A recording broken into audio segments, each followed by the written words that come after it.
All right, how's everybody doing? Welcome back to You Don't Know Ball, episode 53. And I would say, every single week, I feel like I've seen the craziest thing. And it's like, I'm like, yeah, no, that was the peak. And we're going to get back to like the normal ebb and flow of how things were. No, I'd say in a sense, bro, we're almost in kind of an era change, it feels like, in the league. Obviously, the Chiefs are still dominant, and with teams that were dominant last year are still dominant too. But you get what I'm saying? There's these new teams that are emerging, teams that we thought, in a sense, were, for sure down and out all the way this year. They had no chance of being competitive, and they're competitive. It's a weird thing going on in the league, but I love it. Yeah, I mean, a team I think you can really point to is Houston. I mean, I think when they traded their pick, everyone was like, oh, Arizona and Chicago are going to own the 4 picks in the top 5.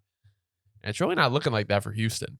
I mean, like, Arizona owns their pick, but with the way they've been playing, I mean, like, and these are like, yeah, you can say what you want about the Jaguars, but they showed out, I think, this week. They beat the Steelers.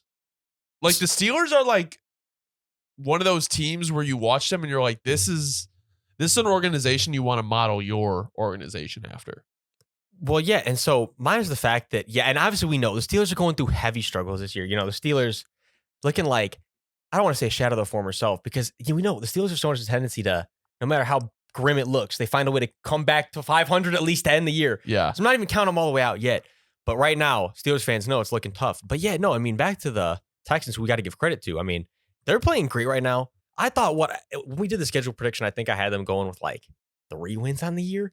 Who? I think Texans? I had the Texans with like 3 or 4. Oh, okay, yeah. I'm like, clearly I was very wrong on that. Clearly I at this point, I don't even know. I can't give an updated record prediction or anything. I don't even know where it's going to stand, because the team is a completely different identity from what I pictured in every single way. I think when I pictured the Texans coming into the year, it was going to be like, they'll lean on CJ in certain situations, but the team's going to be very run heavy. Yeah. And like, the receivers are going to be young budding stars, but like nobody's going to be able to really make a huge impact this year. Nico Collins. Yeah, Nico Collins is a full-blown star right now. CJ Stroud came out again. Gunslinging. I mean, he's throwing the ball like 30 times a game, 300-yard games multiple times already in his career.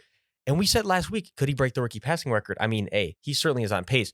And if he keeps doing this, he's going to keep being on pace, and it might be CJ's by the end of the season, especially with that extra game. But then also with the defense, I mean, the defensive identity is so much different than what I had pictured too. I pictured kind of like, staying in games like barely, like, allowing a lot of points. And then if they were going to win games, the offense was going to have to like shoot it out. And like, no, honestly, the defense, if anything right now, is kind of like the identity. That's what I keep saying. I go back and forth, said the same thing last week. It's like, I want to say their identity of the team, but then I remember it's like, because D'Amico Ryans, and that's the whole thing. It's like, they're hard hitting. There's that identity changed a lot. This defense is very like, they fly around, they're hard hitting, they flow. So I want to say their identity, but then again, you have this offense that's just budding and you love to see it. I mean, the Texans are really this absolute surprise of the year. I think we're on the same wavelength about that one, but there are more teams than just the Texans, but the Texans have got to be number one in terms of like just surprises this year. No, and also I think once they get their O-line healthy, I think Dameon Pierce will become more of a factor too, and they can get that running game going. That's what makes it so impressive too. The O-line is nowhere near where I thought it would need to be for CJ to be playing like this. This is how I thought I'd be seeing him play in like 3-4 years when things were figured out, if it was best case scenario. Yeah. I mean, this is just not unprecedented, but for what I expected, it is just amazing. Yeah, very, very surprising. You want to go into our first game Thursday night? Let's get it. So the first question, I'm sorry, I'm getting used to the fact that I actually have the questions. He has the questions this week. The script has changed a little bit. It's in my hands. I was delayed there because I'm like, hold on a minute. All right, so to our Thursday night Lions-Packers. Question I had for this game is just, look, are the Lions officially locked to take the NFC North this year? I think it is. I mean, like, with the way that they went into Lambeau and kind of laid it all out there, obviously there's a couple scary moments in the second half and everything. They didn't come out as energized, but the thing that you see about the Lions, I feel like, is once they realize, okay, we need to close this game, they close the game. And I think with the way the Vikings are playing, I don't know if that defense gets fixed this year. The Bears are on their way to 0-17. The Packers are really, in my opinion, the only team that has like a chance to even compete. But if you watch both those teams, and I'm not saying that like the Lions are like far beyond in terms of like talent of the Packers. I think they have a better roster, but basically my point is they have been playing with this team that they have for the last 2-3 years. Like the chemistry they're going to have compared to what Green Bay has, especially on offense, is just going to be night and day. So I don't really think there's another team in the North that's going to compete with Detroit, especially with the way that their defense has been playing. Like we knew what their offense was going to do. Their defense has been very impressive. It's not only is it very, I mean, it's very impressive 100%. It's just also, and like you're saying, I mean, it's just so surprising. I thought, and we thought they were going to be a better defense than last year, but everything that had to go perfectly for the defense so far, I mean, basically has. I mean, like Brian Branch popped in, like we were saying, super underrated, fell a little too far in the draft. Yeah. Popped in, playing amazing. Not where I thought he was even be playing on the defense either, but playing amazing in that slot role. Aiden Hutchinson, humongous jump. I mean, he's one of the better, if not best, pass rushers so far in the league this year. Yeah. I mean, he's balling out. Aleem McNeil, all the young guys in the D-line. It's just, the D-line is just full of young studs. And the cornerback group really came together with the free agency acquisitions and all that stuff this year. The Lions really are. They're, we said more in terms of a hype and we were excited for them. Like they were potentially going to be some of the NFC favorites. Yeah. Well, now it's like now they really are in line where when we're watching the teams play in the NFC, you're like, they are definitely one of the best teams in the NFC, and there's no doubt about it. Are they in the same category as the absolute upper echelon ones yet? It feels weird. I should be able to say they are, considering what they did week one. And I think, but that's what I'm going to keep going back to. I think week one kind of felt like a fluke at first. And now I think we're kind of seeing that, like, no, maybe that is the team that the Lions are. And if that really is, and they keep playing like this all year long, I mean, there's no doubt. And as I'm saying, I'm ready to lock it right now. The Lions are definitely one of the best teams in the NFC. So that's why, for me, the question is absolutely, and like you're saying about the Packers too, like, they're going to be competing, all that stuff. I mean, the Lions could realistically be 4-0. That's exactly. And it's like, and I think too, it's just, the Lions do have more talent. They have a better defense, and they also do have better offense. They're just better all around. I mean, let me ask you a question. What do you think? And you don't have to be correct. I'm just, this was interesting to me. What do you think the Lions are graded via PFF on offense out of 32 teams?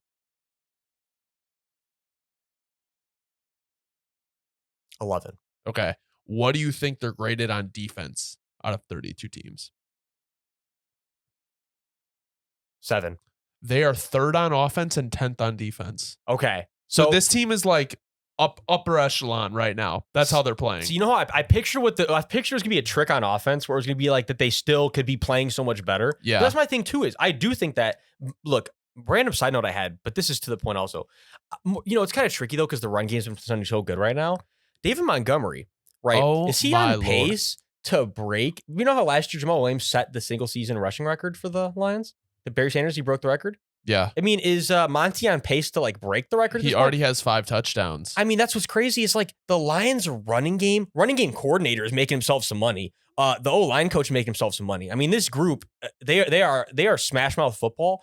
And my big thing, and if you've been listening for a while, and I'll stand on it forever, is when it comes to championship time, you need the QB, but you also need the O-line and the running back that can do that to absolutely demolish teams and take their will away. Yeah. The Lions are in that category of teams that can do that I would say some of the better teams in the league don't necessarily have that component. The Lions for sure have that component. Yeah. Do you want to talk about the Packers a little bit? Yeah, let's move over to the Packers. Yeah, so, I think this was like a very honest game that we got to see Jordan Love in.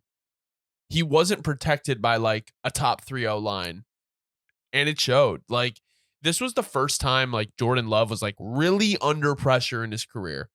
And this is not a shot at Jordan Love, but this is kind of like, this is the reality of a lot more of typically what NFL quarterbacks have to deal with. And like, obviously there's a little hate in my heart here because Packers fans have a really good organization. So it's like when they haven't seen like bad O-line play and what it can do to a team, and they have this like young quarterback, and they're like, he's our guy. This is the 3rd Hall of Famer in a row. It's like when that line starts to crumble a little bit, you start to see that everything's not so easy.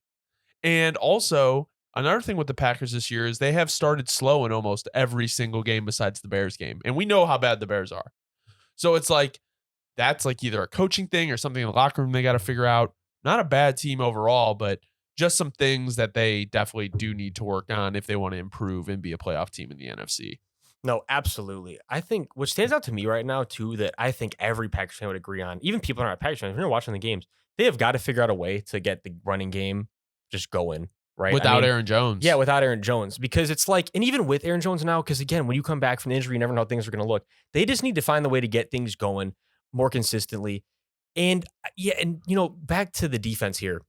The defense is also just not playing up to standard. I mean, if you ask, I think if you ask me Packers right now, it goes back to Joe Barry. That's kind of their, Yeah, Joe yeah. Barry's going to make any QB look like a Hall of Famer. It's like they're running joke over there, if I understand correctly. But yeah, I mean, all in all, the Packers are very much in that same realm as a big majority. It's a weird. That's what I'm saying. League weird right now. Big majority of teams where they're a threat to make the playoffs because of how weird everything is right now. But it feels like, yeah, they're still missing a lot of pieces. And also, I wanted to say, with David Bakhtiari, you saw today with there's a setback now, his injury, and LaFleur Well, said, I knew quote he was unquote, placed on IR. yeah, LaFleur said, quote unquote, he's going to let him figure out what he wants to do. I honestly So, think take he's that already as, played his last game as a Packer. I think he played his last game versus the Bears. if anything, well, I'm saying, like, it sounds like he might be thinking about just the future as a whole, which is definitely concerning. Yeah, that is concerning to hear if you're a Packers fan. Yeah. And Elton Jenkins isn't like older, but I mean, at least this year, been kind of on and off with injuries. So, No, yeah.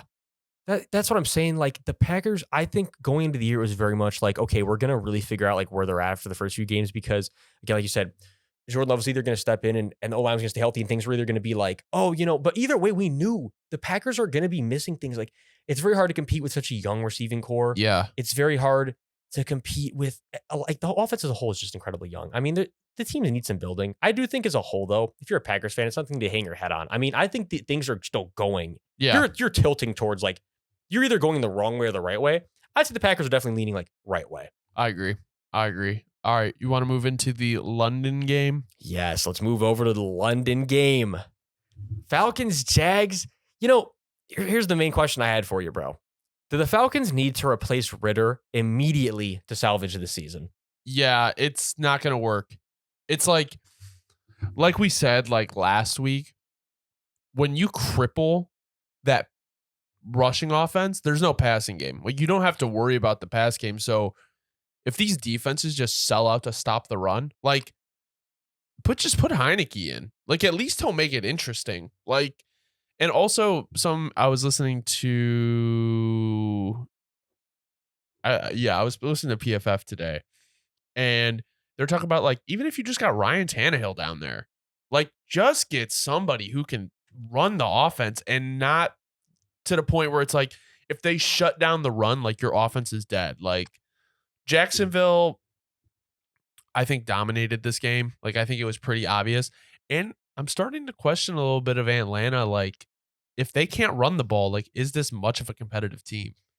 And again, this went back to my thing I was saying, I was big on my rant like 2 weeks ago, where the Falcons they're in that same realm as the Bears have been, that the Jets were maybe out of, but like, joke aside, where everything else is there. But it's like, it's so frustrating when it's like that QB is just absolutely not. And it's not where they're, again, like you said, if he was even a serviceable mid-level option, it'd be fine right now. Yeah. He's not. He's at a, I will never call him trash or anything like that, or even a scrub, nothing like that. But in terms of talent in the league right now, he's in the bottom tier of like guys that are starters. Well, so it's like being realistic for a second, bro. You're taking a team that really should be competing, and it's like you said it is crippling them. Crippling is the best way to describe it. And I'll let you keep going. I just want to point this out to you. Like, when Jonnu Smith is your leading receiver, when you have Drake London and Kyle Pitts on your team, that is a quarter, whether it's a scheme thing or like a quarterback thing, like, there's no reason like Drake London and Kyle Pitts should be getting less receptions than Jonnu Smith. And yeah, Drake London had 7 targets but how many of those were like catchable targets? No, and that was the first thing I had on my notes, besides the fact we had to discuss Ritter, was, look, bro, Jonnu, and this is not even the this week thing. Jonnu Smith, like, consistently is like the team's like go-to guy. And again, like, literally, I'm just gonna say exactly what you said. Whether it's a scheme thing or it's a preference thing, makes no sense. Absolutely makes no sense. They have so many playmakers that just don't see the ball. Yeah. This is that's it's the most frustrating situation to be in as a fan And like because also, you know you're just one player away. It's so much less frustrating when you have a good QB and everything else sucks because you're like, well, this is years away from where we need to be. But it's like, no, you're a player basically away from having what you need, but you just can't get it like that because it's the hardest player to get. yeah, no, it's also like you're also really hurting Bijan. Like this is your first round pick, and it's like if you can't throw the ball and they're killing the run game, you're hurting him. Well, let's be realistic too, bro. Again, the Lions is my example. If you're going to take a running back that early, you at least are expecting to compete for a Super Bowl. The Lions are competing for a Super Bowl. They're not like, we drafted Jameer, and they're not even using him really, but you get my point. And there's a lot of reasons for it. And you get my point. And they have a plan for him, I'm sure. It's not like they're just throwing to the wind. But you have to be ready to compete for the Lombardi Trophy. When the Falcons took him, they basically did say, right, to correct me if I'm wrong, you're basically saying, I'm trying to compete for Lombardi in the next 2-3 years. Because like we know, that's a running back shelf life at their peak. So it's like, well, at least I'll say 4 or 5 being generous. We're trying to compete for Lombardi in the next 4 or 5. Well, you should have the QB figured out before you do make a move like that. And again, it's like, that's where now if they can't get it figured out with the running back, and the fact they took Bijan, it's going to be a big thing over the next few years. I mean, for sure, people are going to say, what was that decision? But again, we won't go there now because Bijan, as we know, I know what it is. He's a future legend if he stays healthy. So it's like, you can't question the pick of the talent. I'm not saying that. But all I'm saying is you can certainly, at a point, start to question the Falcons' direction if they don't figure it out very soon with who his Ridder's replacement is going to be. You know who's in their front office? Ryan Pace. Jacksonville, not much to say. I think they looked a lot more fluent on offense. They weren't forcing the ball to Calvin Ridley. And they played a good game. This was really more about the Falcons like kind of being disappointments at this point. And I want to give a shout out too, real quick on the Jags. First of all, Josh Allen has had 2 3-sack games this year. So he's not getting, he's not really getting a lot of talk. But Josh Allen, 6 sacks very quietly in the year. And I guess the thing too is he'll have 3 sacks and then he goes quiet. 2 tackles for loss. Yeah, he's quietly balling out 3 this year. QB hits. It is inconsistent. You want to start to see it if you're a Jags fan, probably where he's getting at least a sack, a couple tackles for loss a game. But hey, he's volatily one of the best pass rushers in the league. There's no doubt about that.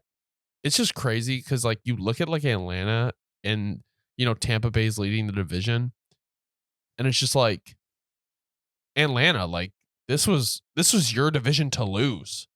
Like you're letting Baker Mayfield beat you out. You're telling me you couldn't have gotten a better vet to play for you besides Desmond Ridder? I mean, like I said, I like Heineke, but he's not the long-term decision. So I don't know, but yeah, I'm excited for the next London game. It's going to be Jags at Buffalo. That is going to be tons of fun. All right. Miami at Buffalo. All right, let's move on. So my question I had for this game was the Finns offense maybe a tad overrated, or was this just a bad week? Are they just going to bounce back from this week? Nothing crazy. I think it really has to do with the fact of the Broncos might be one of the worst defenses I have ever seen. How Vance Joseph still has a job is beyond me. After ending up a 70 burger, and then, I mean, let's be real. You let the Bears put up 28 points. Not to say that the Bears offense is like barren of talent, like they have some playmakers, but you knew what they were going to do. And I think also, like, not that this game was really a concern for me, but I had made the comment earlier this year that like once the script stuff kind of ran out, I felt Miami's offense last year kind of lost some gas. And I feel like once they kind of hit that wall with the Bills, not saying just script, but I feel like Miami needs to figure out once they hit a wall, how do you get over it? Because like, if you want to go far, like these are the quality of teams that you're going to be playing. To have like such a high volume offense like you do, like how fast you are, and only put up 20, you have to be putting up 35. Even if you lose, you have to put up at least 2-3 more touchdowns. Like there's no excuse for it. No, well, I think my thing when you look at this game for starters, right? I mean, like the run game, it just was not it. I mean, so it was a very tough day where again, and they abandoned Raheem relatively early, and then Devin was getting all the good touches, and it was just a weird game where the 7 carries for 9 yards from Raheem, and then the 8 carries for 101 yards from Devin. But Look, the bottom line is, and like to your point, I mean, the Bills came in and just dominated them. Yeah. And the way they played against them, they said, look, all this other shit that everyone else is doing, fuck that. That's not working. We're gonna get down here. I'm gonna have my DBs jam everybody. We're gonna we're gonna get everybody off timing because Tua in their head, it's like, hold on a minute. Tua is very rhythm based. Like Tua is very I can't even can't see, but struggling to see a lot of what's going on because how he is. It's just the way he is with his height and all that. It's like he's rhythm based. It's very like on time, and it's like he knows where to be on time. If you disrupt that, that's the main thing to start effing with the Dolphins in a nutshell, and they proved it. Is like if you can get the timing of this offense off, that's the best way to affect it. And I think this definitely is going to be something that teams are going to start doing week in and week out. Now, to your point of what the Dolphins are going to have to start doing that they failed on last year, and yes, did it have to do with the fact that Tua was injured and all that? More than anything, absolutely. But once things get hot, they have to figure out a way to keep it going where they keep running things that are a little bit nuanced, add new things, new wrinkles. Because right now, if teams can just start jamming you and getting everything off timing and it messes up your whole offense, there's got to be a new element to make sure that that's not able to just be the number one way to destroy you now. Yeah, I mean, Tyreek Hill, 3 catches. I feel like that just can never happen again. But like I said, like if you look at like all the teams, like you can, the last couple of weeks, the Cowboys, best team in football. And with the way they beat the Patriots, maybe best team in football. But I feel like the Cowboys Buffalo game would be like a super, super good game. And Buffalo, with the way they're playing, definitely have to be the Super Bowl favorites from the AFC. You'll never count the Chiefs out because the Chiefs are the Chiefs. But like I said, the Bills, let's see if they can keep this up the second half of the year. Because if they can do that, then they are easily like the Super Bowl locks for the AFC.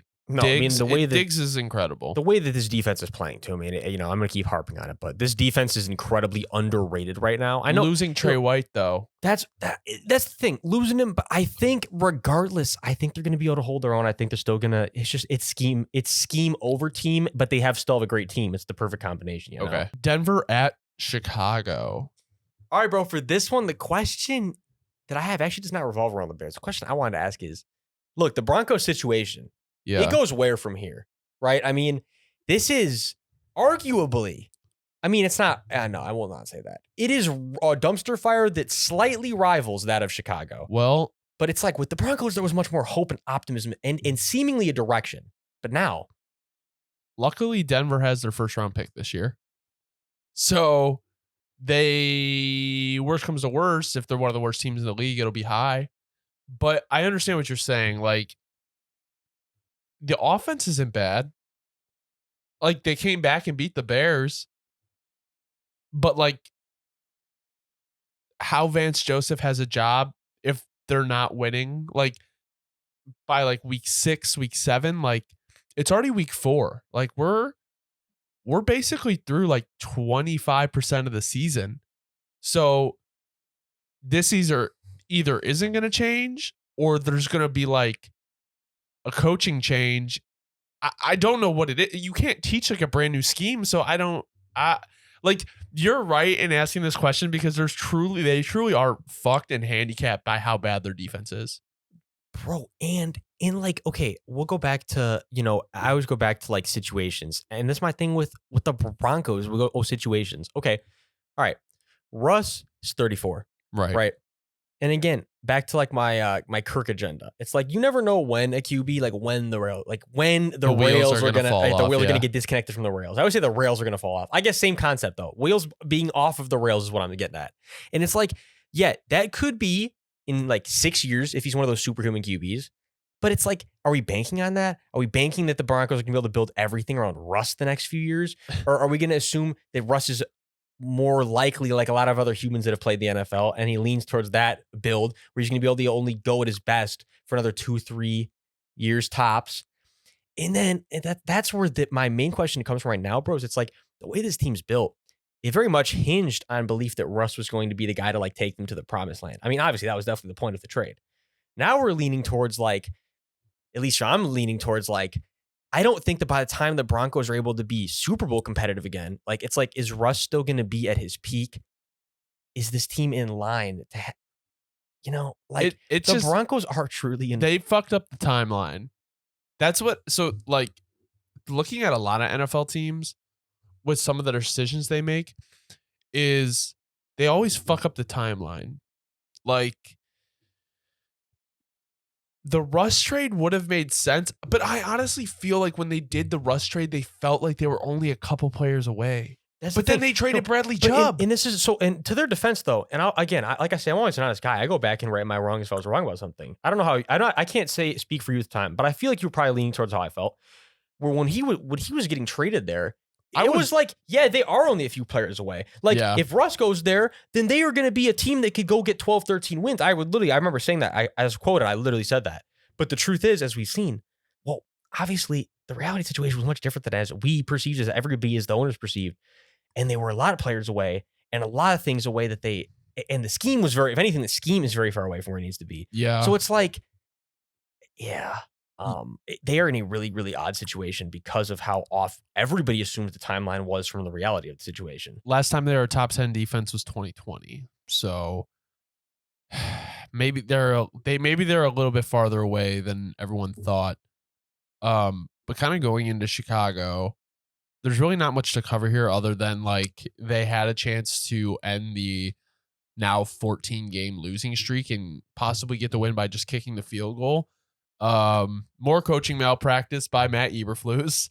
It's just like, bro, and then like I'll just go over this quickly. We don't have to keep staying on this because the Bears at this point are just a fucking circus.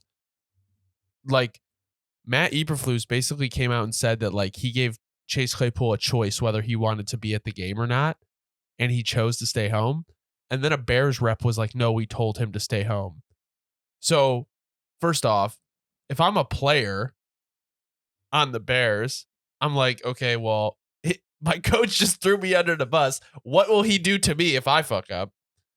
And also, it's like, why can they just never be on the same page? Why is there always Bears PR coming out after trying to clarify what this coach is saying? Seems to me like he's either one lying or truly just has zero clue what's going on. And my thing is, I don't know. Like, I remember when Nagy lost the locker room at the end, and I remember very, very, very faintly how like Trestman started to lose it. I have never seen a Bears locker room loss faster. This is what I was saying. I'm laughing because it's funny at this point how wrong I was.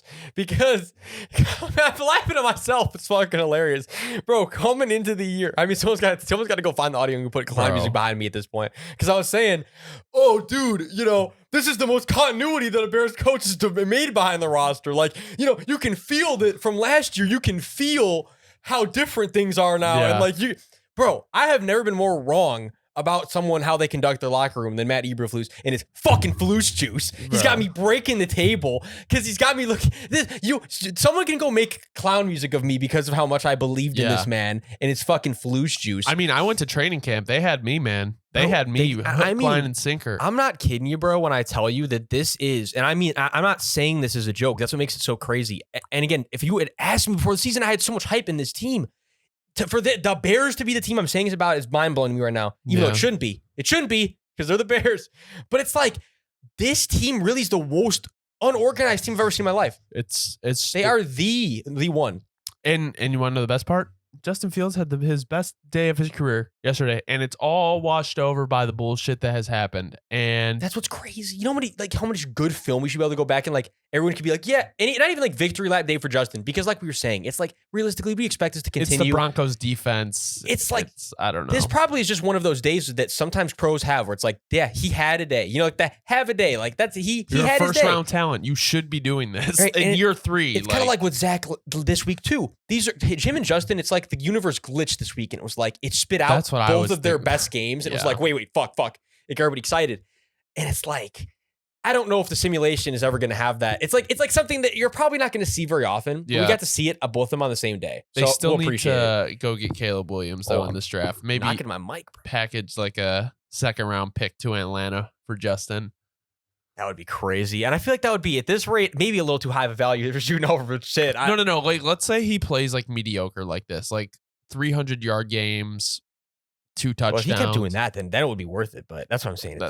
Yeah. I think they get a little time to marinate. Yeah. Let him go back to. Let's see how bad Desmond Ridder sucks. All right. Baltimore at Cleveland. All right, bro. Baltimore at Cleveland. Let me just find my question for. Who were we wrong? I was going to say. Okay, so. They look, the narrative shifting. I guess what I wanted to ask is, at this point, are the Ravens kind of shaping themselves out as like one of the clear AFC favorites? So here's my thing with the Ravens. I don't think they do anything like elite, but they're just like really, really good at like everything. And like, they have an incredibly well-rounded team. Now, here's my thing. They were playing DTR in his first game, a 5th-round rookie. Right. Let's be clear. Let's break that down for everybody. In his first NFL start, and it was kind of short notice. I was going to say, I got the notification Deshaun wasn't playing. I was like, oh, I got to change my lineup. But like, you can. Let me be clear. I'm not considering playing DTR for this game anyway. No, but no, keep going. But the Ravens are currently rated 3rd overall for defense and 6th overall for offense. So up there with elite company. This team, I mean, imagine an AFC Championship, Baltimore and Buffalo. Like, that would be cool to see. And I would like to see Lamar in that. I need to see Lamar win some playoff games. But yeah, no, in the AFC, I think it might be like Baltimore, Miami, Buffalo, and the Chiefs. Yeah, I mean, at this rate, well, bro, and like that was the main thing. Everything you were just saying is like what I wanted to say is like, look, for me, what's happening is like, yeah, like it's not that the Ravens do anything.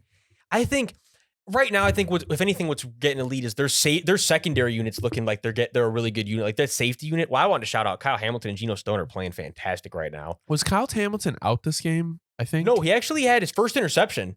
Oh, okay. Actually, he actually had his first interception in this game. But regardless of minus the interception, he's been playing great all over. He's a rangy beast. He's just been all over, and it's like. But that's so, like you were saying, the Ravens are they're just well rounded. I mean, the Ravens, you can't really pick a spot on the roster where you're like they just are completely void right there. Roquan Smith, the best linebacker in football. But again, with Roquan, all it was is you take him out of the 4-3. Well, you had him again. He came up in the 3-4, then he went to the 4-3, and he wasn't good in the 4-3. And now he's back in that 3. He's back in that 3-4, and he loves it. It wasn't an Eberflus fit. Yeah, it just wasn't. It just was not an Eberflus fit. But it is what it is. Roquan can certainly play in that Mike role, though. And it's like the one thing I am concerned about with the Ravens, though, is the receiving core, because it's kind of like we're back to last year with everyone hurt. Well, like that, it would say that's what I want. I want to stop myself where I was going to say like you can't point somewhere where they are a little weak, but you can. That definitely is where you're going to have to point, because again, when Mark Andrews isn't healthy, and even though it's not often, let's say like as we've seen now that is possible, and let's say at the beginning of the year, if the Ravens have to play like that, and they're even missing one starter, it's really thin unit, really thin unit. So go ahead. That was hilarious. No, I was going to say. So my thing is no, the Ravens at their weak point though, and if they get stopped in the playoffs, it will be because this offense is just still relatively thin. Yeah, that would probably be it. I mean, moving over to the Browns. Yeah, I don't have really questions on their defense or anything else. I don't really love their running game, but I mean, this has been their running game the last couple of years, and they, ran as a team for 131. I mean, you can't really expect J.K. Dobbins to play. So, but with the Browns, man, those waiver wire pickups for Jerome Ford, not looking great, man. I'll tell you, bro, I'm so thankful mine did not go through. You know how much I was going to drop? How much? How much did you try? I put 52. I did 50. Out of 100. Did you get him? No, someone put like 80. Dude, I thought I was losing my mind with 50. I picture everyone's going to be like, what are you thinking? I thought I was for sure going to win him, and everyone's going to be. $100, like your whole fantasy thing, would have been worth it for Puka in Dynasty. Yeah.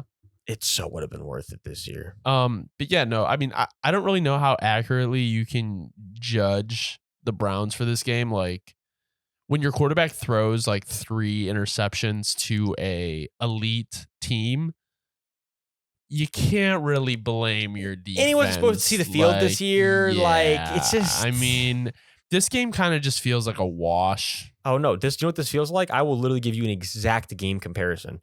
This is like when the Saints played the Dolphins 3-4 years ago when Ian Book had to pop in to start in the COVID year. We were a better team. but and I'm not saying even the Browns are a better team, but I'm just saying, look, it should have been a close game. We got our ass handed to us. As you might figure, Ian booked like 4 interceptions, like 2 pick sixes. Shit happens when that is what happens. This is the ew game of the week. Yeah, just Browns fans don't just literally, if you're a Browns fan, just don't hang your head on this. Yeah, this is an ew ski. Like this is what happens. This is an ew ski. You move on. Forget about this one. All right. Another game I was really wrong about. Cincinnati at Tennessee. Put clown music over me on this one. Oh, man. You said what? I said you can put clown music over me on this one. Oh, bro. This was a bad week. I actually did pretty well this week. I actually did better than you for your first week. Well, we'll see about Seattle tonight, but yeah. Seattle might give me right. Yeah. Well, we both picked Actually, Seattle, you're right. So, okay. So the question I had for this game, bro, is let's go before we get into the Bengals. Let's go. Could the Titans win the AFC South?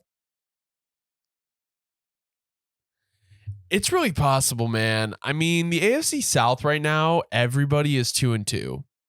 And with the way now, I think Jacksonville ultimately will rebound. But I mean, shit. The Texans are feisty. The Colts are feisty. Like this division is really what, like, I think, not in terms of talent, but what people thought like maybe like the AFC North could be. That was exactly what I was just thinking. Like, it's a division where like literally anybody can win it. And like this division was a wash. Bro, I thought it was the Jags division easily. We thought they could win every. Oh, what? That just scared me so much. Bro, I was like, what the hell is that? We're looking up stats right now. Paranormal activity in the mic, I was so bro. Scared. Oh my God, bro. My heart actually started. I was scared, bro. I was like, okay. This wasn't me. I was like, bro, is someone coming through the window? Yeah, I was spooked. That was hilarious, bro. No, but yeah, I mean, they really do have a chance if they keep playing like this, but it's just like,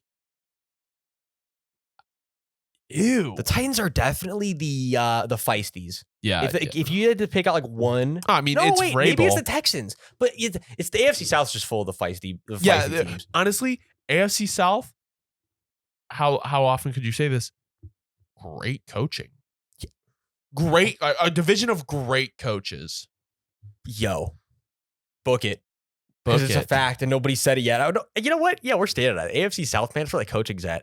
But no, I mean, yeah, funny stuff aside, my thing is right now is, look, the Titans definitely are still they hinge heavily on like if Derrick Henry can get going.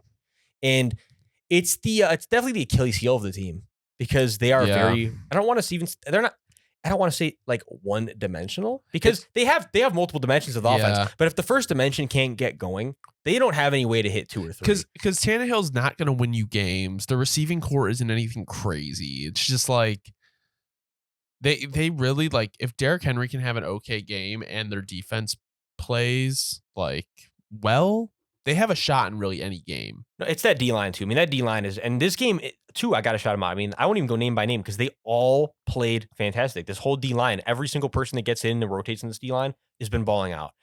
And so over to the Bengals. I mean, where do we even start with them? Because I know. So what I wanted to start with is you saw Jamar Chase. Yeah. So how he said he's open all the fucking time, quote unquote. I didn't take that as like anything bad. I just took that as like he was hyping himself up. No, yeah, I think, well, if anything, I took it as like he looked like he's incredibly frustrated, but it's not like, and yeah, he is frustrated, but he's not like blaming Joe Burrow for this. No. If anything, I think he's blaming Joe for being he shouldn't have too come competitive. Back. Yeah. Yeah, like it's not like he thinks that Joe does not have it anymore. I'm sure he's frustrated that if anything, his competitiveness might have, in a sense, I don't want to say like foiled, but might have foiled this season. It did. Because truthfully, at this rate, I don't know how they're gonna. Right, we've said if the path to recovery was getting to be 2-2 and then 3-2 and kind of crawling out of that rut. Well, now in the AFC, it's like they might have foiled the year. And yes, no, it is not done. We've seen the Patriots get out of holes like this. We have seen it happen with great teams, but it's unlikely. It is unlikely. And it's just like, if he would have just stayed out, their record probably would have been the same. So it's like, oh, again, man. Yo. They're killing me with this. With the multiple ads with multiple different sound bars. Like, what in the world? My bad. I'm muting mine just in case the ads want to pop up over here, bro. Yeah. So I don't know. It's just like if he would have sat out and came back in week 5, the record probably would have been the same. And it's like he's only re-aggravated it and caused a rift between he hasn't caused a rift between the team, but it definitely sends bad vibes to the locker room when you have your star quarterback playing and you're 1-3. Well, and T. Higgins is not playing well either, and whether that's in tangent whether that's in tangent with the fact that he's struggling himself with certain things, or that he's dealing with certain injury things that maybe you're not, not as big, or just little things, or it's because of Joe Burrow, right? It's I'm saying it could be a lot of things, or the contract, whatever the case is. The offense as a whole, it is for the first time in the Joe Burrow era. We're using the ew. Use our word today. It's ew. I mean, right now it's pretty gross. So where they go from here is that they're going to be fine on offense. They will figure it out. But this year, will it be this year? I certainly don't know. And with that O-line more than anything, that is the number one thing that needs to be figured out. Yeah. Not just this year, for the future, because that's how you got yourself in this situation with Joe Burrow in the first place. That needs to be priority number one. Stop spending draft picks on anything else besides O-line. Just stop. And that's stop spending money for a while on anything besides the O-line. I know they did their due diligence this year, but the real situation is this O-line is still far from fixed, and Joe Burrow is their money. So you got to fix literally your $275 million quarterback. And he's the guy who's bringing the money to the team. It's like you have got to protect him. Yeah. Oh, sad for the Bengals. Sad times over there in Cincy. Moving into the Los Angeles Rams at Indianapolis Colts. What a fucking game. Man, no, seriously. All right, so first of all, what a game. So the question I had for this one, bro, is switch it up a little bit here. Are these two good teams? Question about both teams. Yeah, no, I think they are.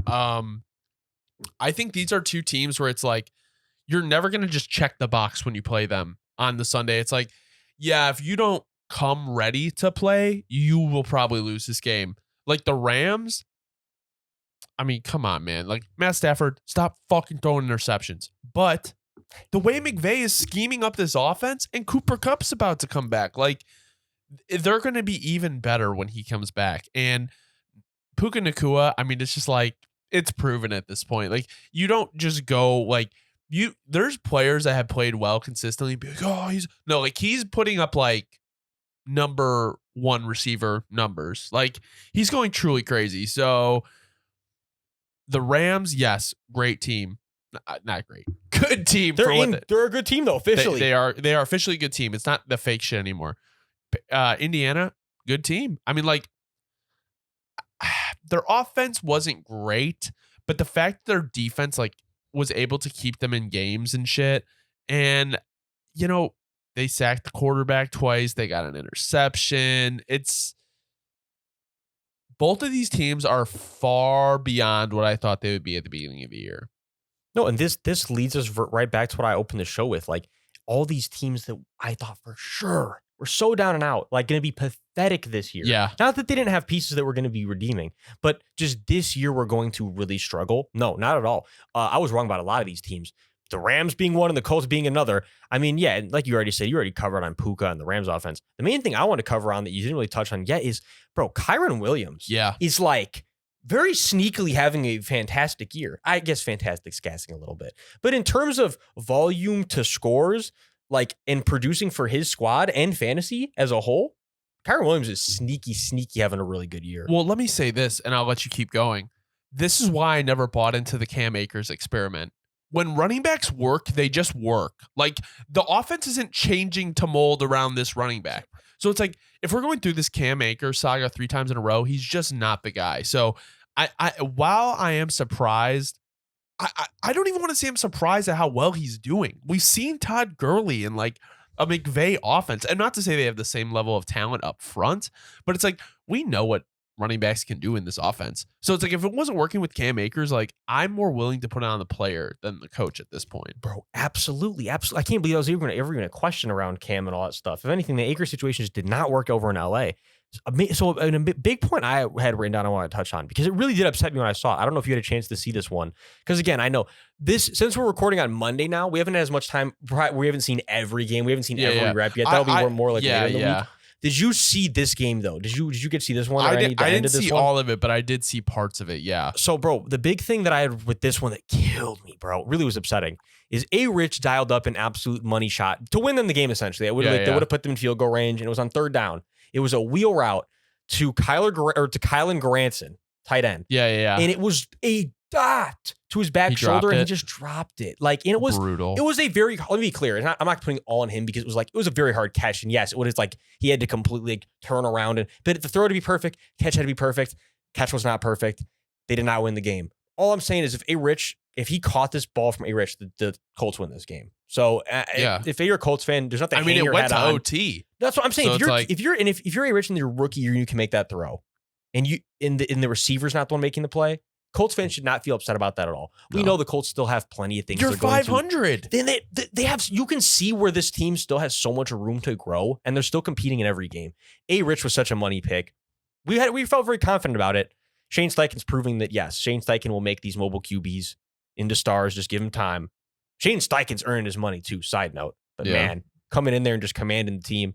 If you're a Colts fan, you just you know my trademark. You love to see it. If you're a Colts fan, you love to see it.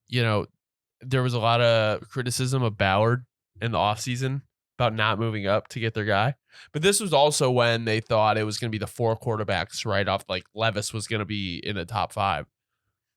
Shout out Ballard for staying like strong and not moving up, because really at this point it's between him and Stroud.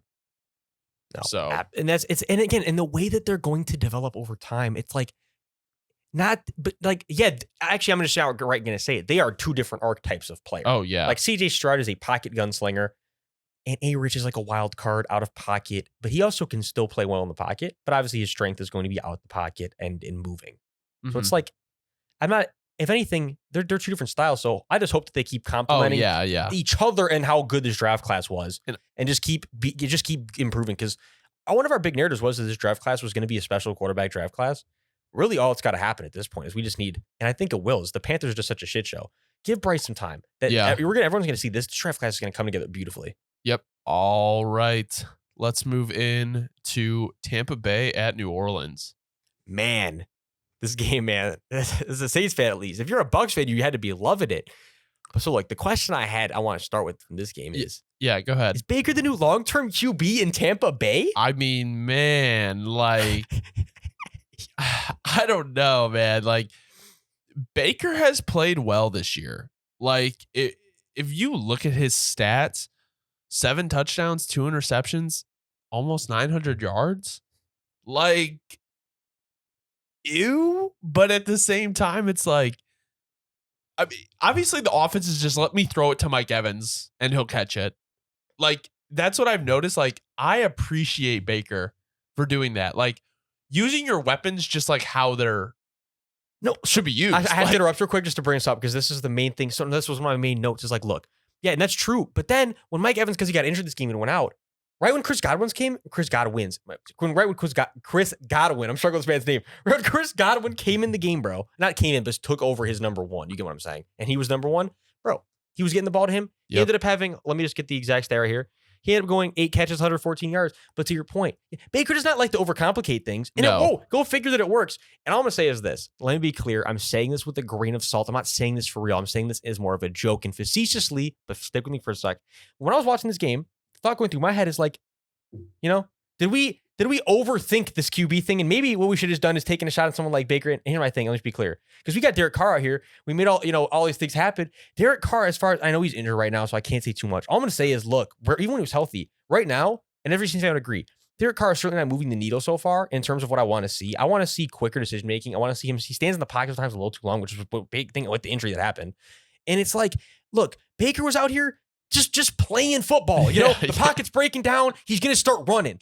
All the stuff I want to see that I'm not seeing from my guy. It's Baker's out here playing football, having fun. Derek's making every snap in our offense. Let me be clear. I feel like I'm harping too much on Derek Carr. It's not just a Derek Carr thing. Derek Carr is playing lethargic, but I think it comes much more. Let me redirect here. It comes much more down to that war criminal over there, Pete Carmichael, our offensive coordinator, because this offense is such lethargic garbage. Like, it is garbage, bro. Like, let me just bring some passion for a second. Every Saints fan, like I said too, I'd have more passion about how garbage some of these other offenses were if I had a chance to watch them yet. That's where it's early in the week and I haven't had a chance to even watch snap for snap many of these games yet. What I'll tell you is from a team that I did watch snap for snap, the Saints, dude, it makes no sense. Like, the whole identity of the offense is nonsensical. I mean, like, I'm getting so mad right now, I'm just thinking about it. Let's go for starters. Number one problem with this team, bro, is we will put ourselves in the most ridiculous situations and then I'll put you an example. Yesterday, there were multiple times where it'd be like 3rd and 3, 3rd and 4, 3rd and 5. And everybody runs like a deep crosser and there's like a deep intermediate route and it's no time for it to develop because the O-line is playing terrible too. Yeah. Okay. So that's real intelligent. But then on like 3rd and 15, 3rd and 20, everybody like will run a curl and a drag route. And I'm like, what is going on? Like, the offense has no sense. Everything we should be doing on 3rd and short, we're doing on 3rd and long.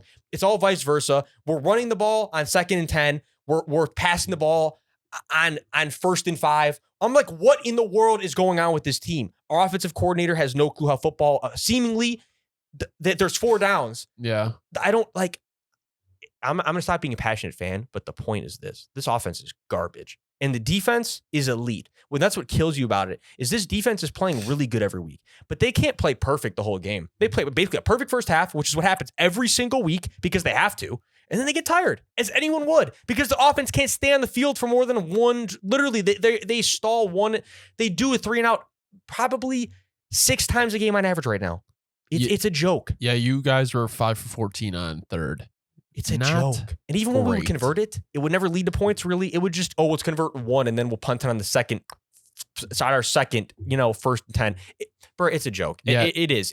There's no continuity on this offense. Well, also, you There's can't do that when you're playing like a defense like Tampa Bay, who's so experienced. And last thing, but the run game too, there is absolutely no flow to this team. There's none. The run game does not tie at all to the pass game. We don't run the ball outside ever. There's no screen game in this offense. When the Saints were at their best, it was very screen heavy because you keep the defense off. And that's always my thing, is I've always said elite offenses know how to run good screens. It's always been a thing. You're a good offense, you will mix in screens. The Saints don't mix in screens for shit. It's a joke. Well, the Saints offense is a joke. I'll tell you what happens when you run too many screens. Let me be clear. There's a limit. Lou Getsy didn't learn. Oh, God. Lou Getsy surely did not learn. No, yeah, there's a limit. But yeah, bottom line, currently the Saints defense is elite and our offense is trash. But if you're a Bucs fan, you got to love the surprise that you're witnessing this year. And the fact that Baker really could lift you to be a playoff team in this not garbage, but in this weak NFC landscape we currently are in. He definitely peppered Godwin a lot more than Evans than the pass games. I wonder if Godwin was like, yo, I'm really good too. You can throw me the ball. No, exactly. That's my point, bros. It's like when Baker's playing like this, they've lost a ton of edge from what they had with Brady. Yeah. But hey, like, the identity of the team is still like, we're going to throw the ball, we're going to target our guys, and the defense is going to play good, tough, big guy football. And it's like, it still's working. Before we move into the next game, let me ask you a question.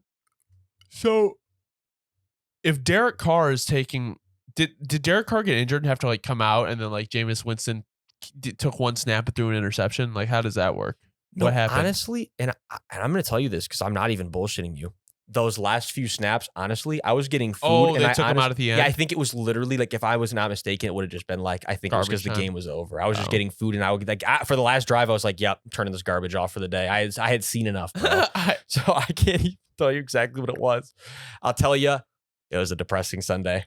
All right, well, probably even more depressing is what Washington fans had to watch when they're at Philly this weekend, and apparently Terry McLaurin did not get another foot down. Yeah. What the NFL refs are still they garbage. They were out committing crimes this weekend. Yeah, we're gonna have to touch on some more of those later because this will not be the last. What you got for me? Just what I got for you is like, well, number one, let's go to the question. So before I touch on how garbage these refs are. Yeah. All right. So Mike, the question I want to start off is, are the Commanders a sneaky threat to make the playoffs? I mean, when you look at how they've played, they're super, super, super streaky. And it's just like, I really want to be in on the Commanders.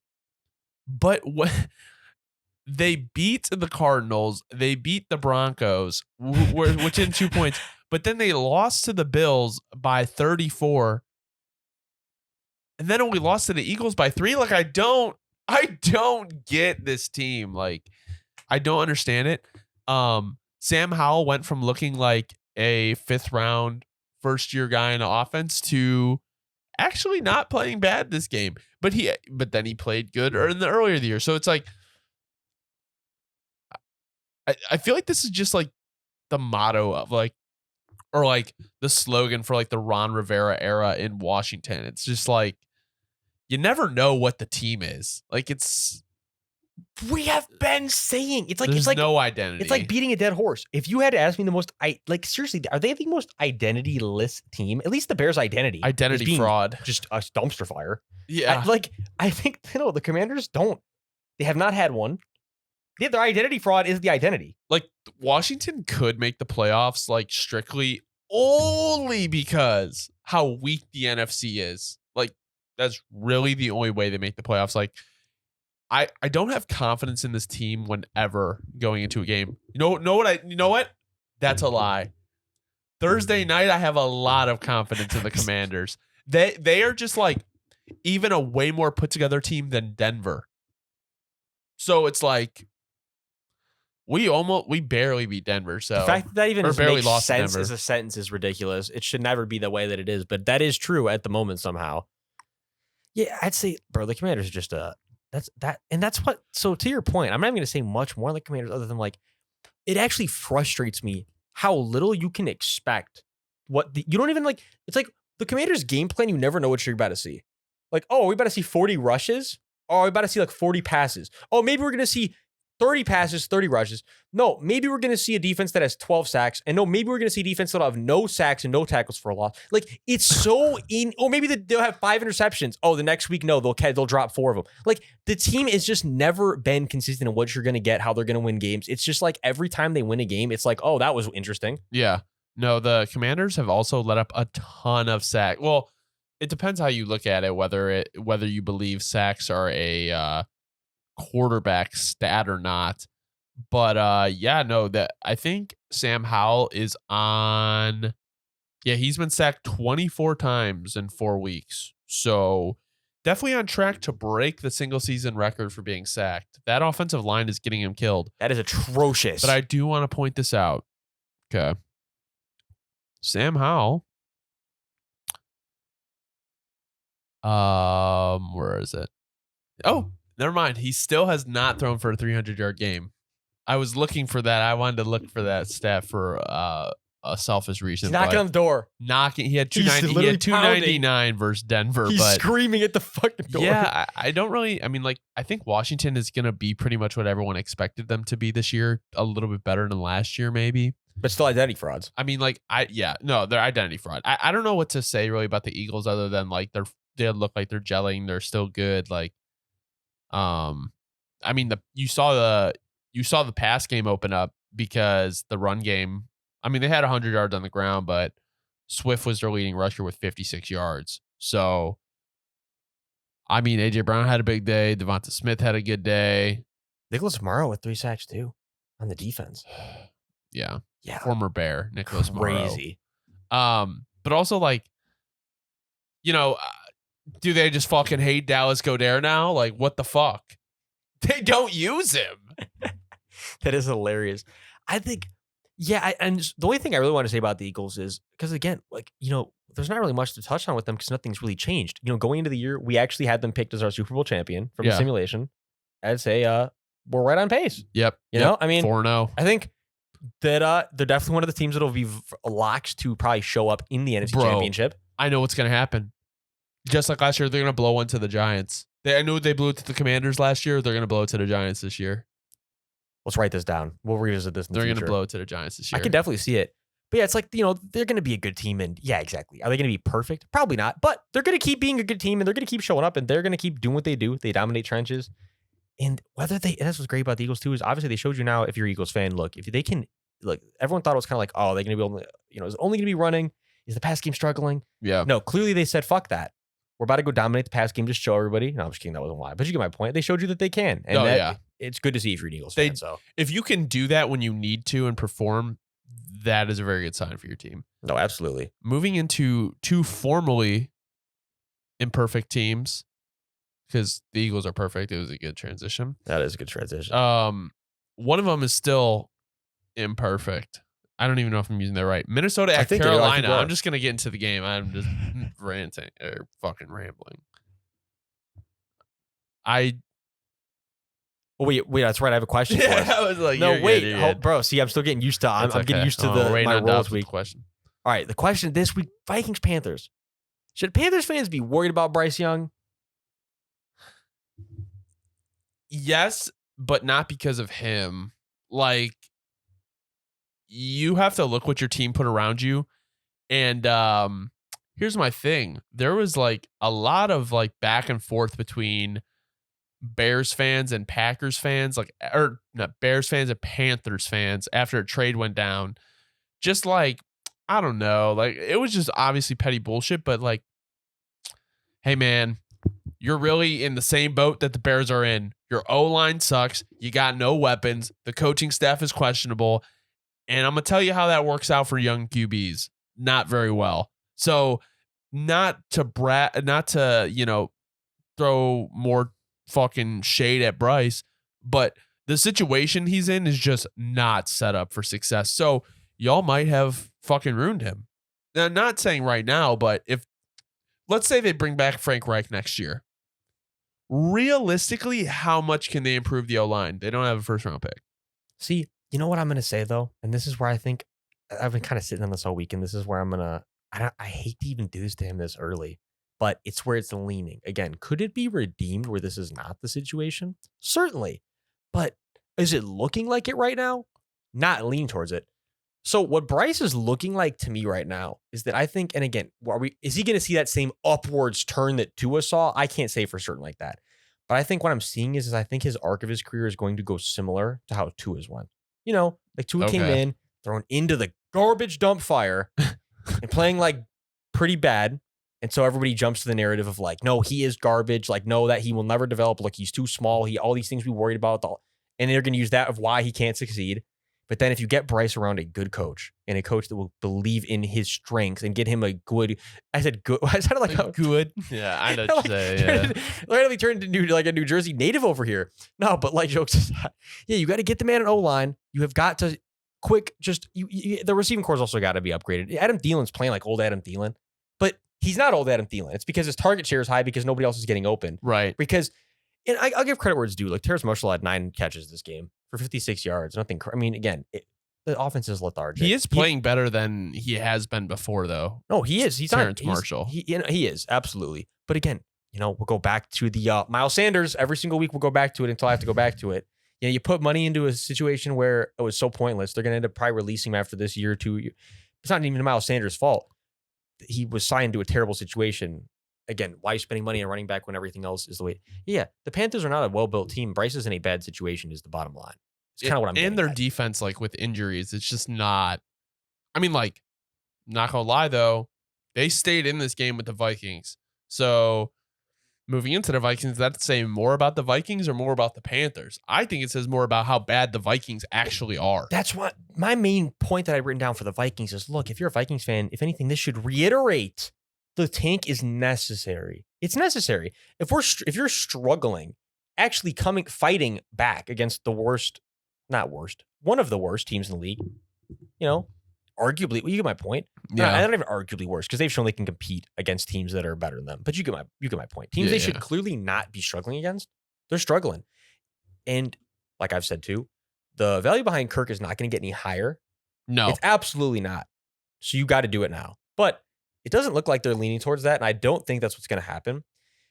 I think we'll look back at this in a few years and be like, this was where the Vikings really fumbled the chance to turn things around because it looks like that's where we're headed. I'm interested to see what they do after this year with Kirk Cousins because we've talked about it where it's to the point where it's like, I don't really know if it's like worth it to like it puts them in a hard situation because you have like this star in Justin Jefferson who needs to be extended. And it's like, does he want to sign to a place where he doesn't know who the quarterback's going to be? Like, I don't know. And it's like the defense is just not playing how it should. So, I mean, it's kind of weak though. So I don't know. I'm just rambling. It's just like the Vikings need to blow it up. No, and there's like we said this last week. There was not a question about it. Well, if there was no questions about it last week, I don't even know an analogy for this week, but there's negative 0 questions. Not it has to be done. It has to be done. I mean, there's just no question about it.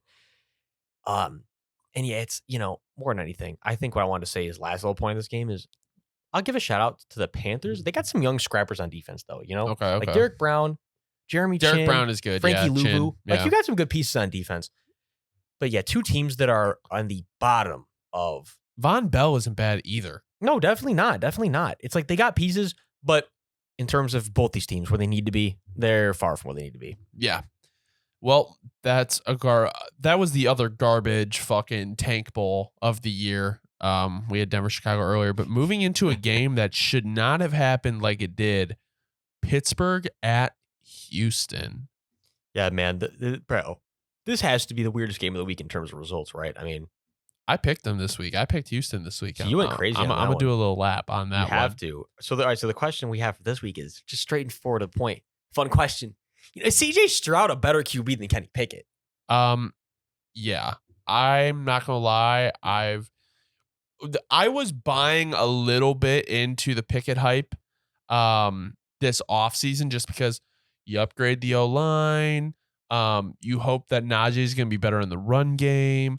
You have George Pickens who's emerging. They have good players at receiver, at tight end, Freiermuth, Deontay Johnson. Calvin Austin's been playing well. And it's just not working.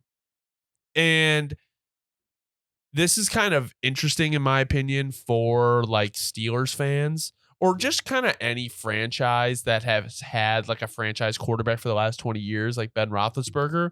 Like, you really start to see how your team performs when you don't have one of those guys. And I don't necessarily think that like Pickett is really that guy. I mean,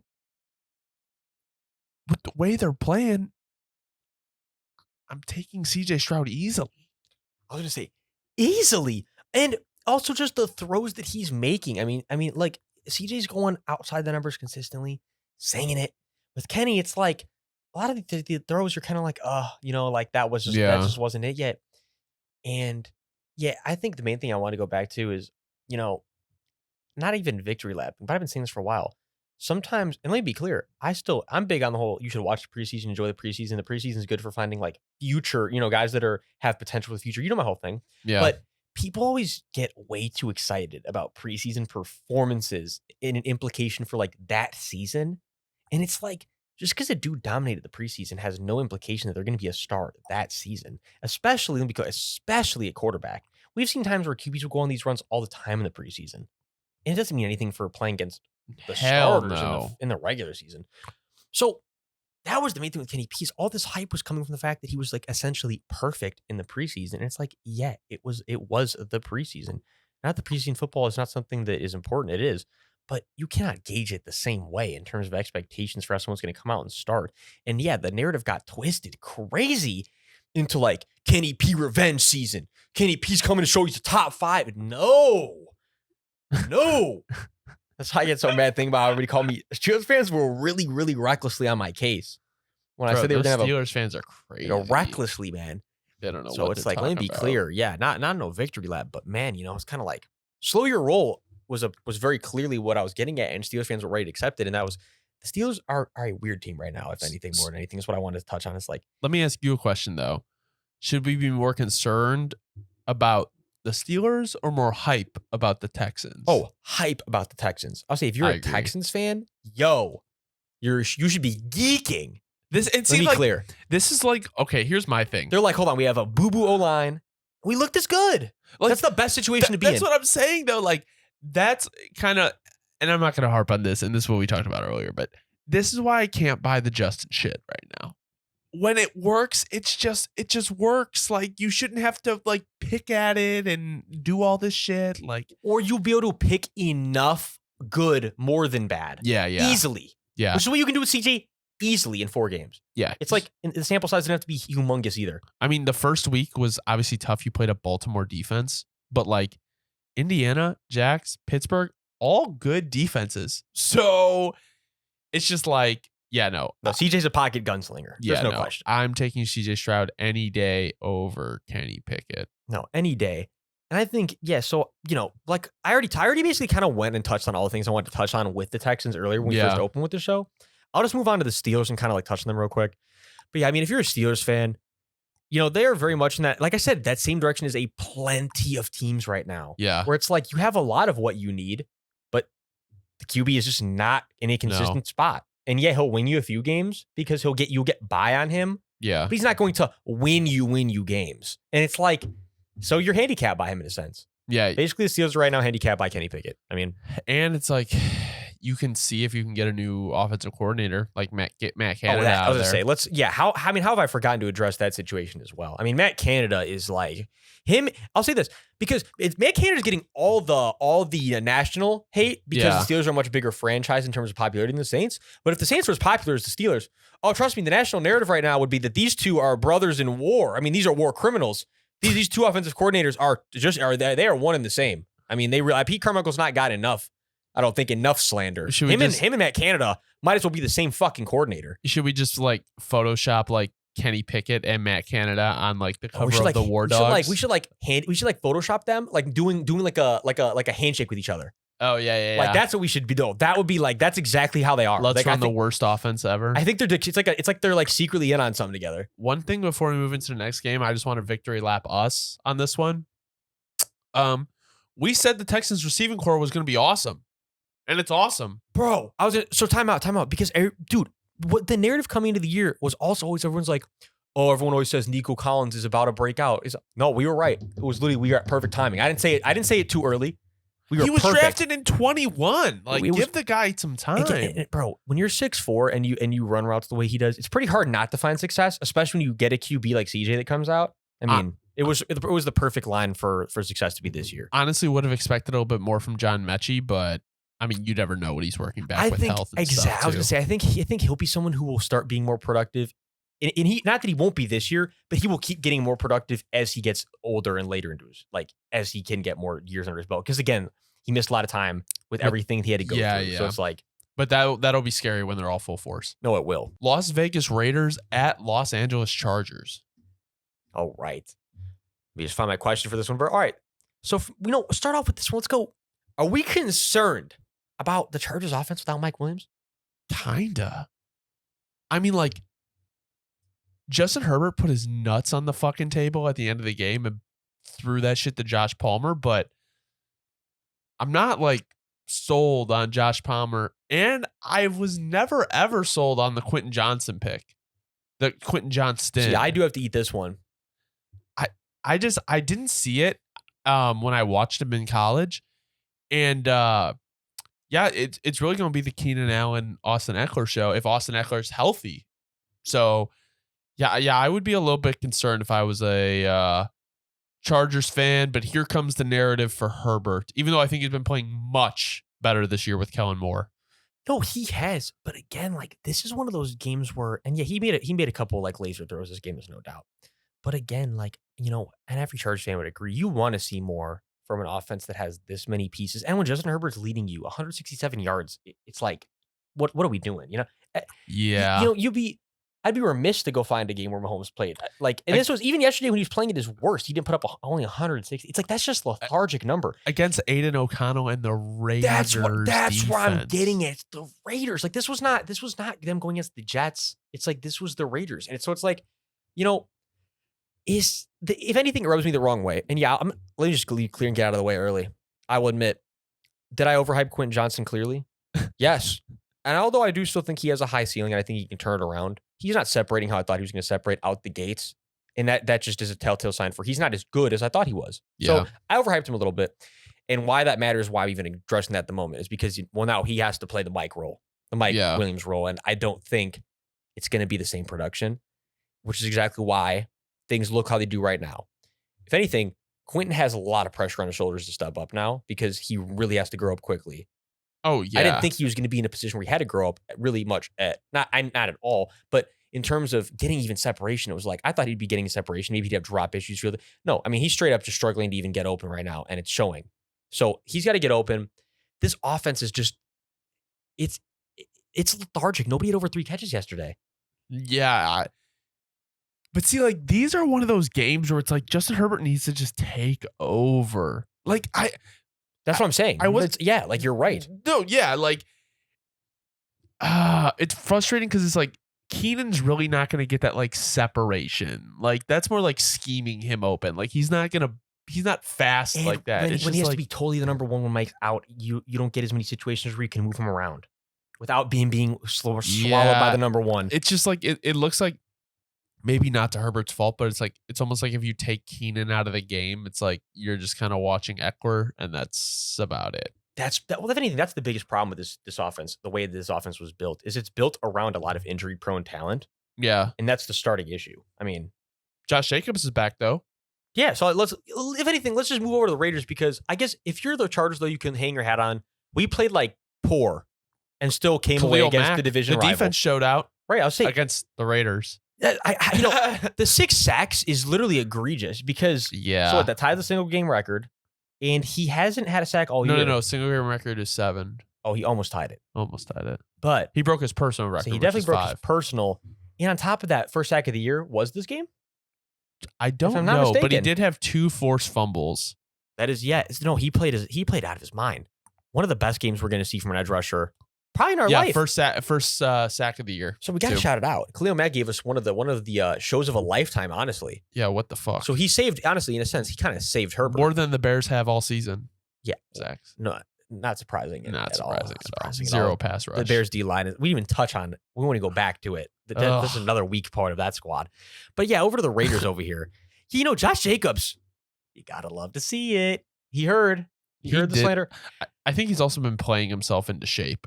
No, no, seriously. And bro, this O-line too is just playing poor right now. It's like on the ground, 3.4 yards carry, nothing amazing, but the 8 catches, 81 yards. Like we see, when you put the ball in Josh's hands, he's still ferocious. Yeah. It's just not the best situation this year with how poor this offense is going to be. And Devontae Adams played well. Jacoby Myers has been decent all year. Trade Devontae. Trade Devontae, man.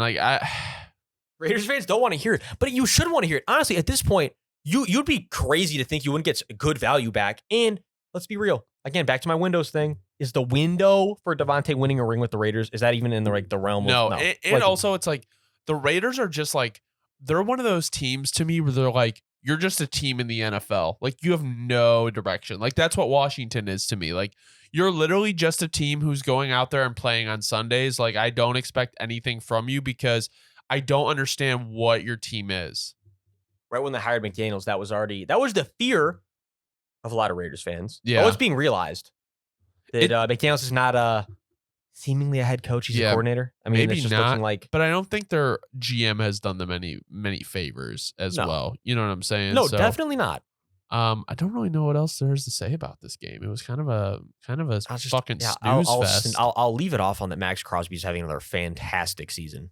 Yeah, it's like the one bright spot of the Raiders. Yeah, that's like the one. And that's crazy to say considering you have Devontae Adams and Josh Jacobs on offense, but it's like you can't even be happy about it because it's leading nowhere.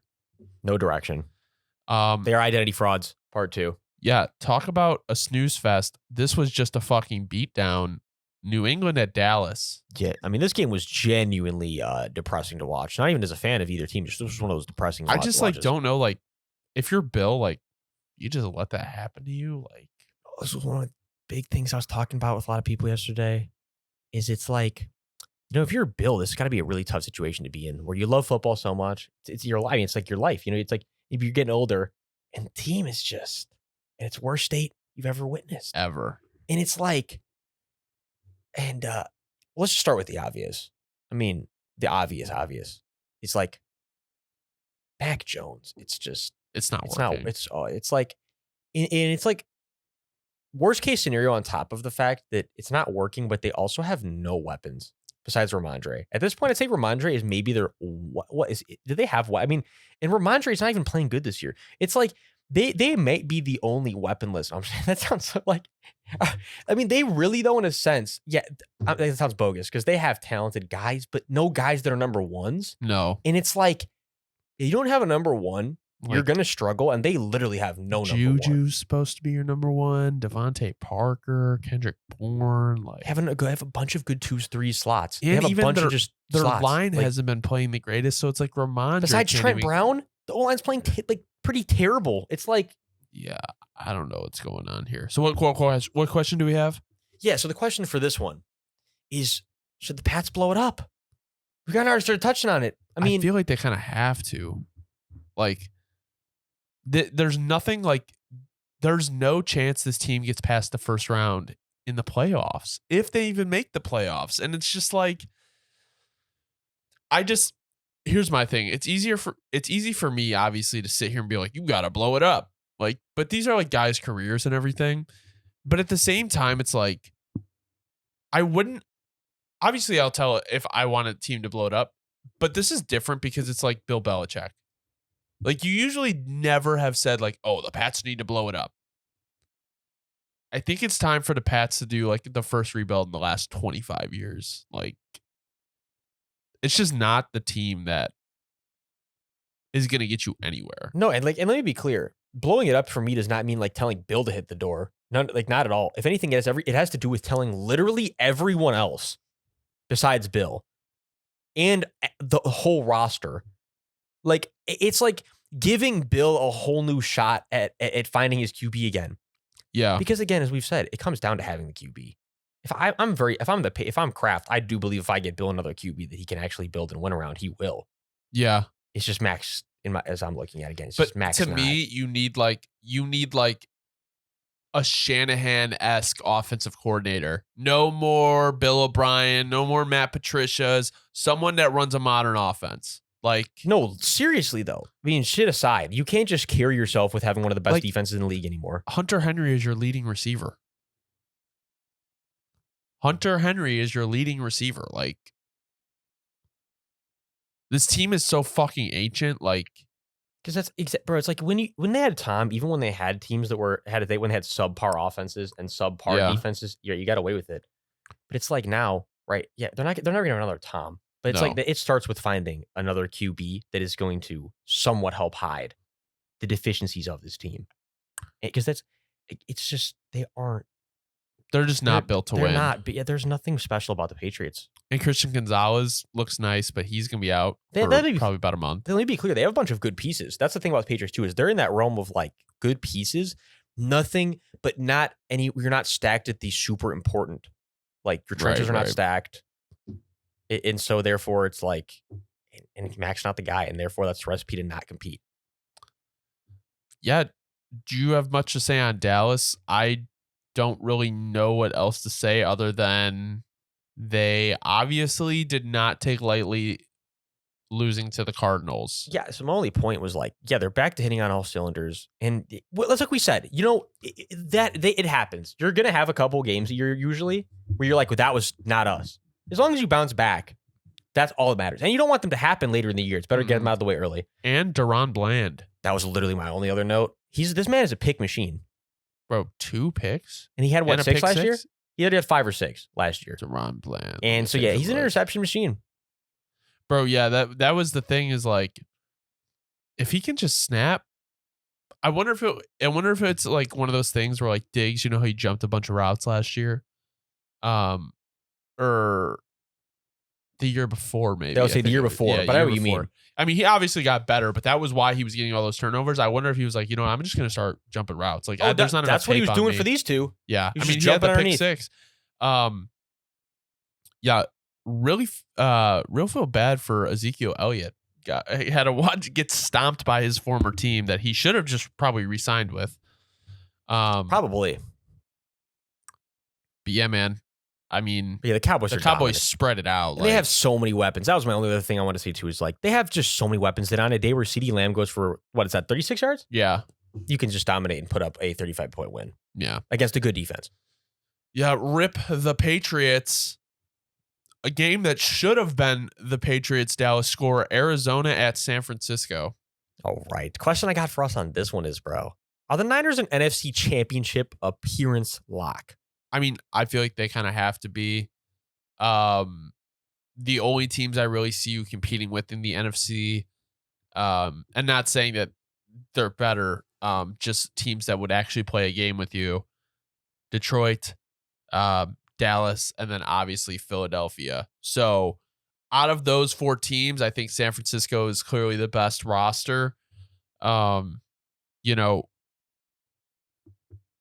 I don't see, like, if you asked me week 1, week 0, even before a game was played, who an NFC lock would be, I probably would have pictured the 49ers playing exactly like they're playing. Like, there was no, like, question with this team, really. No, yeah. I mean, they're living up to everything we thought they would be. They're playing super efficient football. I mean, shit, Brock Purdy had 1 incompletion, 20 of 21, 283 yards, touchdown. CMC had 4 touchdowns. CMC is ridiculous. Yeah, CMC is ridiculous. I'm fucking sick. Brandon Ayuk is one of the best receivers in the league. Full-blown superstar now. Yeah, he definitely stepped up. Oh, he's a full-blown superstar. I think I'll do a victory lap on this one. Because I said, one of my takes coming into the year is like, Brandon Ayuk, he's one of those guys we're going to start asking, like, is he better than Debo? Yeah, Now the questions for sure is a valid question. So anyways, you're gonna have to pay him though. That's the only problem. No, that is where things get interesting. And yeah, and then just back to the Niners D line. I mean, just a ferocious unit. Even on a day where they only had 1 sack. I mean, they're getting pressure. They're ferocious. They do their thing.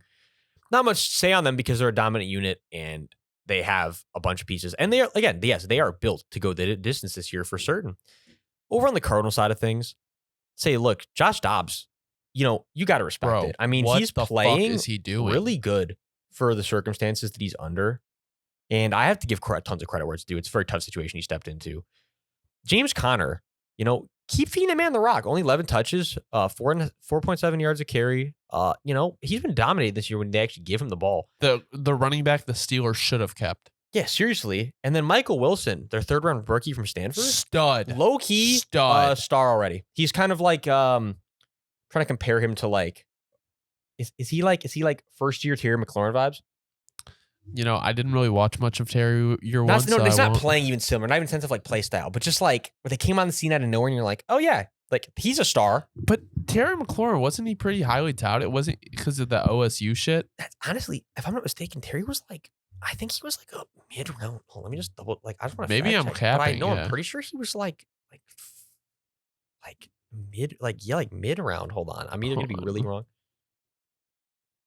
Yeah, 3rd round. Oh shit, I'm capping then. Yeah, no.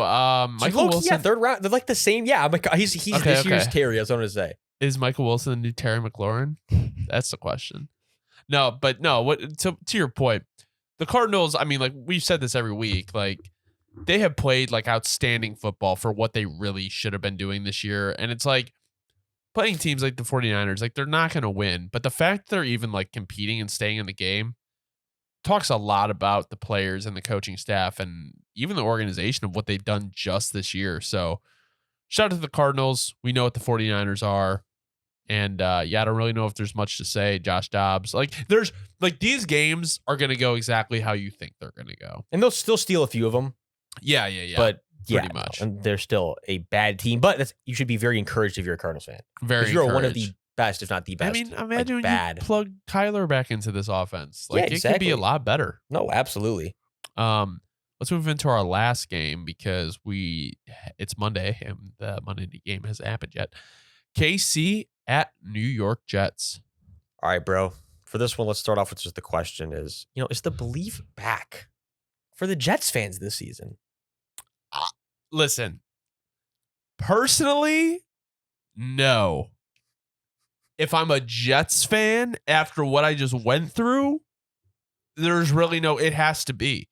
Zach Wilson probably just played the best game of his career against a Chiefs defense who is top 10. The refs cheated us. They did. They low-key cheated him. I mean, imagine if Zach Wilson beat the league darling Chiefs. And by us, I'll just say by us, I mean NFL faithful. By anybody who's just cares about the NFL. Because you should have wanted to see Zach Wilson upsetting Mahomes on primetime, outplaying him. And it's also just like, what other day would you be able to say you saw him outplay Mahomes on primetime? Box score says Zach Wilson played better than the GOAT. This game he did, but we got sold out by the refs. Yeah, the ref sold this one. I can't even lie. Oh, man. Because, again, back to it. If you haven't seen it, you need to see it. Essentially, though, the ref does not throw the flag. Like, he's tinkering on it. Like, that's what makes the way the NFL operates, you cannot be this way. The ref's, he's like, nope, if it's a big play, I'll throw the flag. But if not, we're just going to let it ride. But then right when he sees it's the interception, talking about Sauce Gardner play the holding, throws the flag. The league cannot be. It is clearly like narrative based. The reffing cannot be narrative based. The reffing has got to just be black and white. There can be no hesitation. But you can see that's the way things are. You can watch refs. It's very like they're thinking whether they want to or not. I wish it was just like that's a flag, clear as day. Like that's either it or it's not. It's never been that way. Well, probably will never be that way. But this was one of those games where you just go back and you remind yourself, reffing in this league is garbage. There's nothing more you can say about it than that. I mean, I've harped on it in the past. It's not even worth harping on. It's garbage, and it probably will always be under Goodell's supervision. It's not good. I like the way Zach Wilson was throwing the ball, but also I think it could have helped them if they ran the ball a little bit more. Like this Breece Hall, like under 10 carries thing is just, I get it. The O-line's not good, but like Breece Hall is a top talent. Like to give him the ball 6 times and like, he caught it 3 thing, bro. It's brutal, man. And like you bring in Dalvin Cook and you give him 5 carries. It's like I don't get their running offense at all. I know their offensive line is horrible, but it's like you have Zach Wilson playing quarterback. Like you need to you have to help him out. You got to make him respect it. So you can call play action and stuff. You at least have to make him believe you're going to attempt it. 100%. I mean, also another thing too with like the Chiefs receiving core is like, man, do they lean on Kelsey. And we've known this, but it's just like you would have really hoped these receivers would have started to pick it up a little bit, and they just have not. Yeah, no. There's not been like really any jumps made. They're the same receivers they were last year. I could see something where it's like along the lines of like maybe not this year, but next year that they trade for a receiver. And it'll make the rest of the league sick because they show you they can still win games. Yeah. Against good teams even without this receiving core. T. Higgins, you're a Chief. Wow. Fuck that. That'd be wild. I wouldn't like that. Mike Evans would be cool though. That would be crazy. Yeah, I mean, like, honestly, props to the Jets for the way they stuck in this game. They honestly could have won this game. So yeah, I think this does give like Jets fans a little bit more hope that the season might not be totally lost. I mean, like we were saying with Justin earlier, like we cannot bank like their past record just off this game. Like it's changing, but I mean, you saw something you've never seen from Zach in an NFL game before. That's like, I wonder what was different this week. See, that's my thing is, bro. Like, I couldn't even answer the question because honestly, it's like I need to see more. If I was the Jets fan and I was going to be excited, I would need to see this for at least 2 more weeks. Let's say that you see something similar to this for 2 weeks in a row, though. I'd say it's time to like really start getting excited because then, that's a beautiful case scenario where he's just budding. And then when A-Rod comes back, you give him a little more time to. That's perfect. Oh, you're golden. But is that situation? Certainly not yet. This is one that needs time to marinate. I'd say objectively, the only things I can actually take away from the game is Zach played a great game. Pacheco balled out for the Chiefs. He's definitely getting the game ball. Pacheco is the reason the Chiefs won. I would say he runs. He hates the ground. I know everybody says that. It's hilarious. Pacheco's ridiculous. Oh, it's hilarious, bro. He literally runs the ball hilarious. You love it. He's like an angry video game character, bro. He's like Waluigi running or like Wario running the ball. He's just hilarious. Shouts to Pacheco, man. You love it. But yeah, Mahomes the uncharacteristic plays. But again, it just goes to like the whole thing with how some teams were like the Cowboys last week. This was just like Mahomes' Cowboys week. You know, like you're going to have uncharacteristic days. Yeah. Certain shit will be going on in your head certain days. This was Josh Allen week 1 type football. Yeah, exactly. Like certain things you're worried about certain weeks that you wouldn't be with your personal life or whatever else that nobody ever considers, but they're humans too. Yeah. You know, who knows why this was what it was. But he had an uncharacteristic week. Wow, that was a mess. He had an uncharacteristic week. He will move on. And last note on this game was just Quincy Williams absolutely balled out. He's having a great year too. Jets linebacker. He's balling out. Yeah. Him and CJ Mosley had a great game, but him specifically hasn't been getting enough. I don't think enough. Love. So I'm gonna give him some love here. Yeah, it was funny because I didn't think they were gonna pay him at first, and then Quinton Williams was probably like, okay, you're gonna pay my brother. No, that is hilarious. Yeah. So yeah, that's been You Don't Know Ball 53. Thank you for watching. Subscribe, leave a comment. Thank you guys for tuning in. We appreciate you watching. We'll be back next week. Tonight, Seattle is going to blow out the Giants. Actually, I kind of want the Giants to win just so the Bears like secure the tank a little bit more. I need these 1-win teams to get an extra win. Yeah, I think you're definitely spot on about that. That's what I was just gonna say for you guys. You might be wanting the Giants to pull up. Yeah, Giants money line just to make it believe a little bit more. But all right, thank you guys for watching. Thanks so much for watching. If you enjoyed, drop a like, drop a sub. We appreciate you. Come back around. You have a great rest of your night.